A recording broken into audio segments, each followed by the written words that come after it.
What's going on, guys? We are back in the saddle. Certified meteorologist Jonathan Kagas with you, and we are talking about the tropics. Of course, hurricane season right around the corner, and there's a little something out there to talk about. The National Hurricane Center has highlighted its first area of interest of the season, so we are going to get right into this. It's not going to develop. We're going to go over the reasons why, and then talk about a little more chatter out on the social realms out there to highlight something a little closer to home. We're going to break that all down coming up in just a couple of minutes. Here is our little disturbance.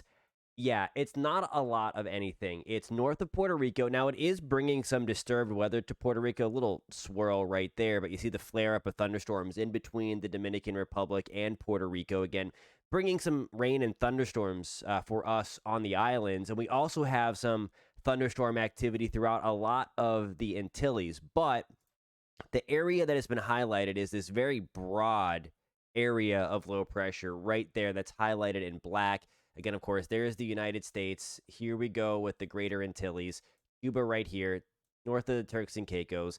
This guy is just going to kind of drift in that direction. Now, a couple of things I want to point out, and this is how we start to dissect things and how we're going to dissect things going forward this hurricane season. You can clearly see this is under the influence of wind shear. Again, there's hardly a circulation, of course, and you see all the clouds just kind of being pulled in the direction. The brighter the colors here, the colder the cloud tops, the more intense the thunderstorms are.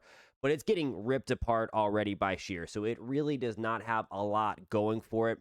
Water temperatures are way above average in this area, but they're going to be relatively cooler as it drifts up in that direction. So that is area number one. I want to give you a closer look. That was that wide view of the basin, but here's the closer look. And again, certainly it's really none of the above at this point, what you would look for a healthy system or something on the verge of tropical development. So again, just be careful again what you see out there, but a closer look shows the thunderstorms, especially on the southern side of Puerto Rico and then on the eastern tip there for us in the Dominican Republic.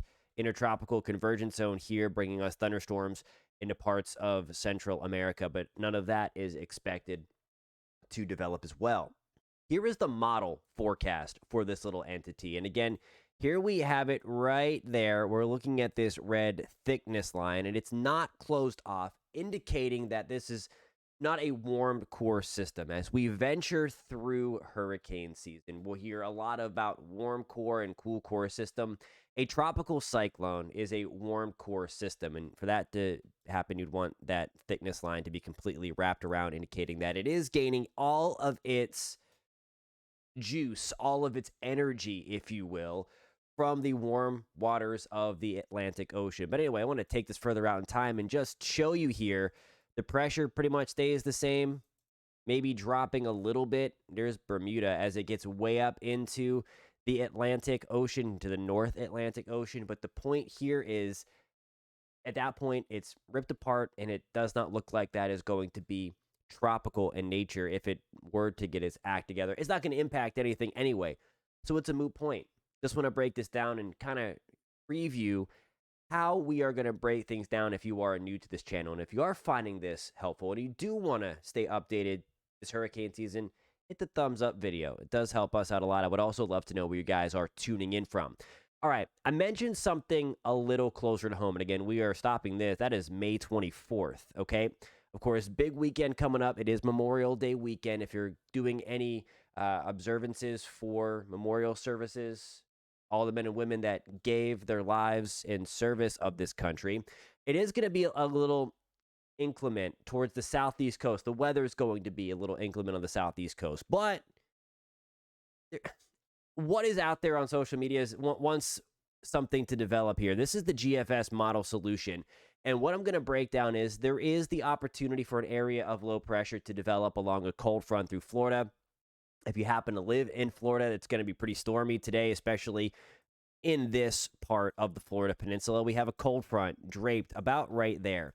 'Tis the season, on the early side of hurricane season, for storms to develop along a dying cold front as the storms from that front get out over the warm waters of the Atlantic. Could that happen as we get into Memorial Day weekend? That's early Saturday morning on May 27th.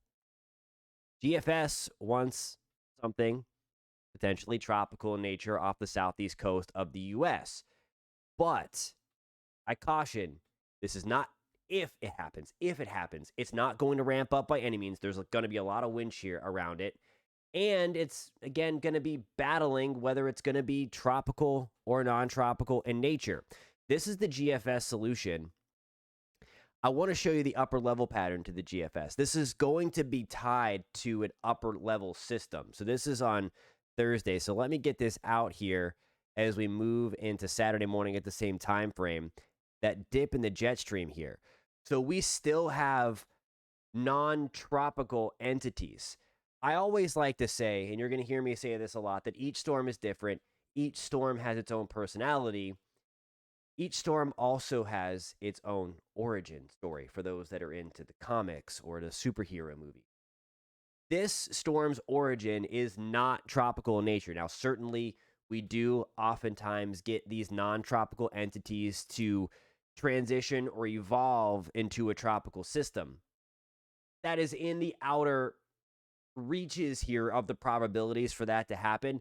But with this dip in the jet stream around inducing wind shear on it, it's going to be hard. We'll go back to the GFS representation to it. And I mentioned about those, I mentioned about that red thickness line here around when it's closed off. That would indicate that we're getting that transition to a warm core system. Note, though, that, I mean, it's not very healthy in this model rendition, and then you already see here that line go away. Is it possible that Memorial Day weekend we have a little something to watch? Gonna be weak if it does do anything. Yeah, I guess so. Could bring some inclement weather to the Carolinas this Memorial Day weekend as well. But the point I'm trying to make is here that it may not be all the way tropical, and it likely would just be your run-of-the-mill area of low pressure off the coast that is not tropical in nature. Certainly something that we'd always keep our eye open this time of the year, again, with these kind of dying fronts, spinning something up, and then trying to work their way up the eastern seaboard. It's been a while, guys. Thank you guys so much for tuning in. I've missed everybody on the channel. Again, we're going to try to be a little more consistent as we get into hurricane season. There's been some personal things, all positive, that have been going on that has kept me from regular updates. But hopefully over the next few weeks, we will be able to provide these updates for you, especially as we get in hurricane season. Thank you guys a ton for your support. It's great to see you again. Post in the comments where you are tuning in from. We'll catch you next time.